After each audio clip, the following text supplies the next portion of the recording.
àkókò mi rèé, bàbá gbà mí o. Bíbélì sọ nínú orin Dáfídì, ó ní Olúwa yóò dìde yóò ṣàánú fún Síónì torí ìgbà tí ṣubú lórí sí àkókò náà dé. Psalm 102:13. Àkókò tí Ọlọ́run yóò ṣubú lórí sí ìrìn àtìrẹ ló dé yìí. Tẹ́wọ́ gbà ní ìgbàgbọ́ lórúkọ Jésù. Àkókò mi rèé, bàbá gbà mí o. Àkókò mi rèé o, yanjú ọ̀rọ̀ mi. Olúwa àkókò mi ti dé, yanjú ọ̀rọ̀ mi. Àti gbogbo ọkàn tó ń gbọ́ mi tó ń wò mí ní àgbáyé, Olúwa yanjú ọ̀rọ̀ wa. Gbogbo ohun tó ta kókó, ìwọ ló lè tú. Ìwọ lọ́ba tó ń ṣe ohun tẹ́nìkan ò lè ṣe. Rẹ́mi Jájọkọ́. Àkókò mi rèé, bàbá gbà mí o. Àkókò mi rèé o, yanjú ọ̀rọ̀ mi.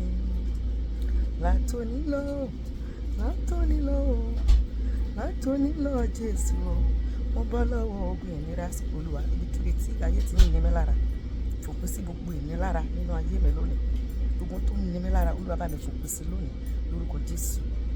Èmi á ṣe é ṣe mo mọ̀, ìwọ ló lè bá mi ṣe ni mo ṣe tọ̀ wá. Olúwa ọ̀rọ̀ mi dọwọ́ rẹ ò má máa fi falẹ̀.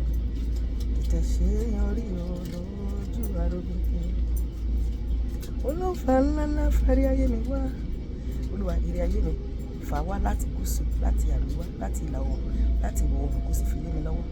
Olófà ńláńlá fárí ayé mi wá. Ìwọ náà sọ bẹ́ẹ̀. Ìwọ ló fárí ńlá bá Obedi-Édómù nílé. Ènìyàn bíi tèmi ní Obedi-Édómù. Olófà ńláńlá fárí ayé mi wá. Ibi tí ìrà wà lónìí, ibi tó yín wà lè ra ságọ̀ wá. Sọ pé Olúwa láti òun fa òun fáìlì mi tọ̀ wá ní àjò mẹ́rin àgbáyé. Jẹ́ kí wọ́n fi wá mi, jẹ́ kí wọ́n fi gbére ìlú lé mi lọ́wọ́. Ẹ máa wá mi bọ̀, ẹ máa wá mi bọ̀ ẹ̀yin ènìyàn tí ó ràn mí lọ́wọ́ o. Ẹ máa wá mi bọ̀, ẹ fowó wá mi rí o. Ẹ fi ìṣerere gbogbo wá mi rí o. Ẹ fi ìgbéga wá mi rí o. Ẹ fi àlùyọ wá mi rí o. Ẹ fi ìbùkún wá mi rí o.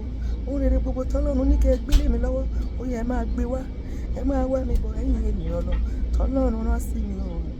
Ẹ máa wá mi bọ̀ o. Lónìí máa ráyọ̀ mi gbà o.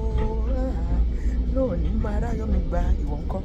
Dandan ni kò ṣe o, torí Ọlọ́run ayọ̀ ni ọ́. Lónìí máa ráyọ̀ mi gbà o. Sọ pé Olúwa lónìí máa ráyọ̀ mi gbà o. Lónìí máa ráyọ̀ mi gbà o. Lónìí máa rí tèmi ṣe. Lónìí máa rí tèmi ṣe. Ìkan náà sọ pé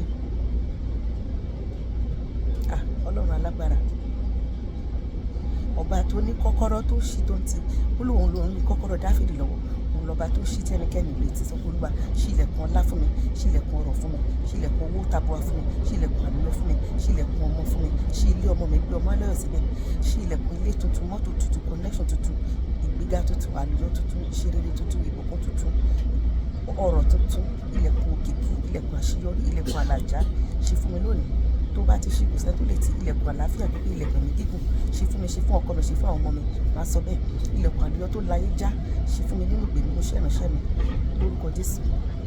Ọba tó ní kọ́kọ́rọ́ tó ṣí tó ń ti.